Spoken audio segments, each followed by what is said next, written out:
Si vous avez ces trois critères-là, fatigue de l'organisme ou épuisement, encrassement de l'organisme par la pollution et baisse du système immunitaire, vous avez le triptyque qui permet de faire flamber cette maladie de Lyme.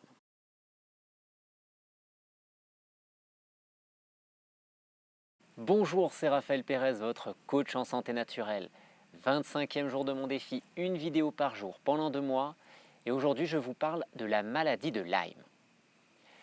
Je tiens à vous remercier de tout cœur pour vos commentaires. Il y en a de plus en plus sous les vidéos. Également pour les messages que je reçois, des messages avec des questions et puis des messages aussi pour me dire que ces vidéos vous aident à mieux vous organiser, à mieux comprendre votre problématique. Donc ça me touche beaucoup et ça me donne encore plus envie de vous faire de nouvelles vidéos pour vous accompagner encore mieux dans votre parcours. J'ai reçu dernièrement beaucoup de demandes concernant la maladie de Lyme. Je ne sais pas si c'est l'effet de la rentrée, j'ai reçu beaucoup de questions à ce sujet et également près d'une dizaine de personnes m'ayant sollicité ces derniers jours pour être accompagnées dans leur parcours par rapport à cette situation de vie particulière. Donc aujourd'hui, je veux consacrer cette vidéo à la maladie de Lyme pour vous parler des éléments qui pour moi sont particulièrement importants à comprendre pour évoluer dans la bonne direction.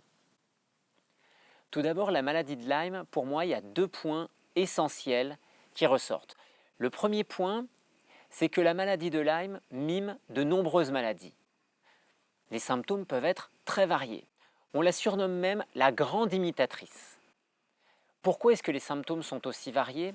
Parce que cette maladie de Lyme peut concerner l'ensemble du corps, de manière plus ou moins ciblée, plus ou moins localisée selon les foyers infectieux, mais d'une manière générale, elle concerne l'ensemble de l'organisme. La deuxième chose qui est très intéressante dans la maladie de Lyme, c'est la problématique des co-infections. On parle souvent que la maladie de Lyme n'est pas seule. Il n'y a pas uniquement les bactéries Borrelia, ce n'est pas uniquement la borréliose. Il y a d'autres bactéries ou d'autres virus ou parasites qui peuvent arriver en même temps. On peut trouver des candidoses, on peut trouver des problématiques d'herpès, babésia, etc. Il y a de nombreuses problématiques de co-infection. Et cet aspect nous donne une information supplémentaire très importante. La maladie de Lyme est liée à un état d'épuisement de l'organisme et particulièrement à un état d'épuisement du système immunitaire. Il y a une immunodéficience ou immunodépression. Le système immunitaire n'arrive plus à faire face parce que normalement, nous sommes très bien équipés pour faire face à ces bactéries, à ces parasites. Et là, nous n'y arrivons plus. Lorsque la maladie se développe, la personne, l'organisme en question n'arrive plus à se défendre parce que le système immunitaire est affaibli. Il y a d'autres informations qui sont importantes. Quand on lit les écrits du docteur Richard Horowitz, qui est aujourd'hui réputé comme étant le grand spécialiste de Lyme dans le monde, nous pouvons voir d'autres informations importantes. Au-delà de cette grande imitatrice, au-delà des co-infections dont il parle, il nous parle aussi des problématiques liées à la pollution. Pollution avec des métaux, pollution avec les pesticides. Je ne sais plus trop s'il aborde la problématique de la pollution électromagnétique. Mais en tout cas, moi j'en parle également parce que c'est une pollution qui est importante et dont il faut parler quand il y a une problématique de maladie de Lyme. Tous ces éléments nous donnent des informations clés. Tout d'abord, la maladie de Lyme concerne l'ensemble de l'organisme. Ensuite, elle concerne un état d'épuisement du système immunitaire, mais on pourrait dire un état d'épuisement généralisé de l'organisme. Ensuite, cette maladie de Lyme est problématique parce qu'elle s'installe sur un terrain pollué. Si vous avez ces 3 critères-là, fatigue de l'organisme ou épuisement, encrassement de l'organisme par la pollution et baisse du système immunitaire, vous avez le triptyque qui permet de faire flamber cette maladie de Lyme.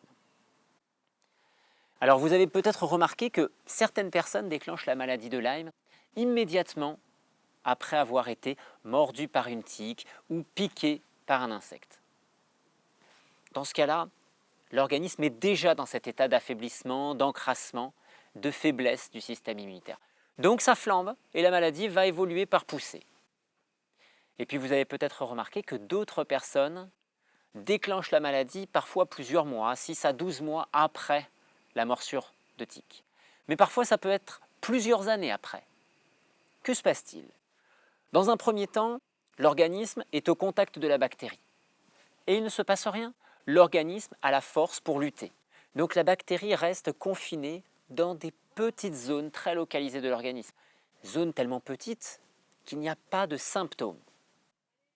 Par contre, au bout d'un certain temps, lorsque la situation se détériore, et généralement cette situation qui se détériore fait suite à un stress intense, soit un stress intense lié à un choc émotionnel très brutal, soit un stress intense parce que la situation de stress grossit, jusqu'au moment où l'organisme n'arrive plus à faire face.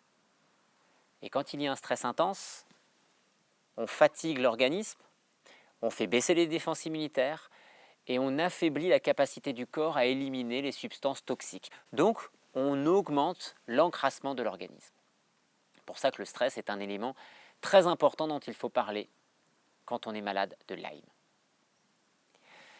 Cette situation, c'est ce qui apparaît, donc ça fait bien ressortir cette notion de terrain qui devient problématique. D'où le titre que j'ai mis sur cette vidéo. Ne pas tomber en gros dans l'illusion de la méchante tique, ou on pourrait dire de la méchante bactérie, c'est pareil. Car le problème, ce n'est pas la tique, ce n'est pas la bactérie, c'est l'état de l'organisme. Bien évidemment, on peut dire qu'aujourd'hui, il y a plus de tiques qu'avant. Et c'est vrai, il y a plus de tiques qu'avant. Pourquoi? Parce que l'homme a détruit l'environnement où résidaient les prédateurs de ces tiques. L'homme a pu aussi tuer certains animaux qui sont naturellement des prédateurs de ces tiques. Donc oui, il y a ce développement-là. Mais il ne faut pas occulter, en parlant du développement des tiques qui est important, il ne faut pas occulter la problématique de la pollution de l'organisme, la problématique de fatigue et la problématique d'affaiblissement du système immunitaire. En occultant cela, on passe à côté de la réalité, on passe à côté de la cause sur laquelle nous pouvons agir. Si je vous parle de cause, vous comprenez bien que c'est parce que souvent, les traitements pour agir sur la maladie de Lyme, ce sont des antibiotiques. On veut détruire des bactéries, on utilise des antibiotiques. Alors il y a les antibiotiques allopathiques. Il y a aussi des antibiotiques naturels sous la forme d'huile essentielle, par exemple. On trouve encore des antibiotiques sous la forme de chlorure de magnésium ou encore d'argent colloïdal, par exemple. Ces éléments-là restent des antibiotiques. Et le problème d'un antibiotique, c'est qu'il ne va pas dire « toi, tu es une bonne bactérie, toi, tu es une mauvaise bactérie ». Les antibiotiques, ils vont agir parce qu'ils détruisent la cellule bactérienne en agissant sur un élément au niveau moléculaire. Si deux bactéries ont ce même élément au niveau moléculaire, elles peuvent être plutôt favorables ou pathogènes selon comment on les perçoit. L'antibiotique aura le même effet sur ces bactéries. Mettez des bonnes bactéries dans du chlore, elles vont mourir. Ça, c'est la première problématique. C'est que l'usage des antibiotiques pose problème par rapport à la destruction bactérienne. Et il faut quand même savoir que le corps humain est composé à 90% de bactéries. 90% de la composition globale du corps humain, ce sont des bactéries. Donc détruire des bactéries avec des antibiotiques qui sont non sélectifs concrètement, parce que c'est non sélectif, c'est un peu se tirer une balle dans le pied ou scier la branche sur laquelle on est assis. La deuxième problématique qui peut apparaître avec les antibiotiques, par exemple vous utilisez des antibiotiques allopathiques ou des huiles essentielles, c'est un usage très fréquent chez les personnes qui ont Lyme. L'usage répété de ces antibiotiques peut favoriser des résistances. Et le jour où vous aurez vraiment besoin d'un antibiotique parce que vous avez quelque chose de grave, ce que je parle comme grave, c'est vous faites une septicémie, une gangrène. Qu'est-ce qui se passe? Les antibiotiques ne fonctionneront plus. Et là, c'est problématique. Bien plus que la maladie de Lyme. Et enfin, le troisième problème qu'on peut observer avec les antibiotiques, c'est que les substances chimiques, qu'elles soient d'origine de synthèse dans les médicaments allopathiques ou naturels dans les huiles essentielles. Quand vous les ingérez, elles passent par voie intestinale, puis par le foie, parce que ce sont des substances chimiques qui ont un potentiel toxique, plus ou moins important pour notre corps, mais un potentiel toxique quand même. Et donc le foie va être en première ligne et il va devoir traiter ces substances toxiques, parce que le foie, c'est l'organe majeur pour neutraliser les toxiques et épurer une partie de ces substances toxiques, ou alors c'est les reins qui font le travail. Mais le foie est très très fortement sollicité lorsqu'on consomme des médicaments naturels ou allopathiques en chronique. Et je vois beaucoup trop de personnes aujourd'hui qui ont la maladie de Lyme, qui sont donc déjà dans un état d'affaiblissement de l'organisme et qui, à côté de ça, fragilisent leur foie et finissent par avoir un foie qui s'affaiblit. Et on se retrouve dans la situation suivante où ces personnes tolèrent de moins en moins certains traitements, où ces personnes tolèrent de moins en moins certains aliments. Et on va aller jusqu'où? Jusqu'à ce que la personne ne tolère plus rien du tout? Ça, ce n'est pas ce que j'appelle agir sur la cause. Alors comment agir sur la cause? Bien évidemment, c'est ça votre question. Comment agir sur la cause? Il faut travailler sur le terrain.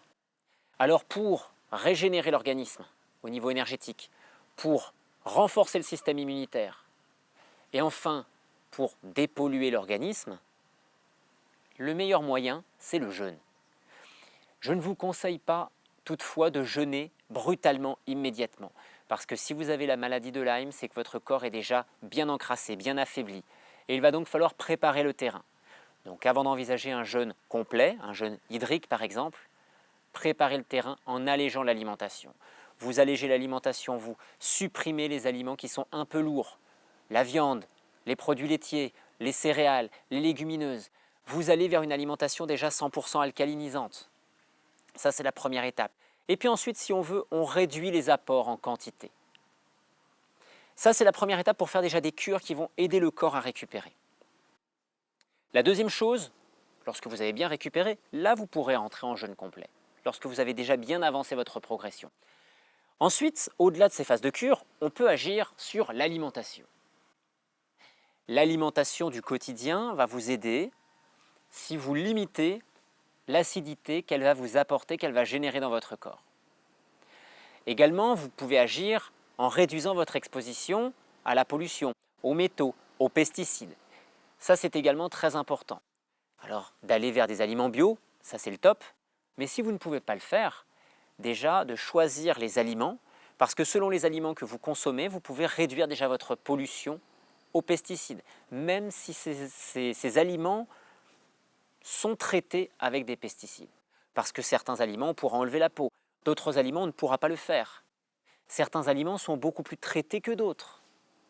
Donc nous avons des choix qui peuvent nous permettre naturellement d'être déjà moins exposés aux pesticides. Et puis le troisième axe, capital.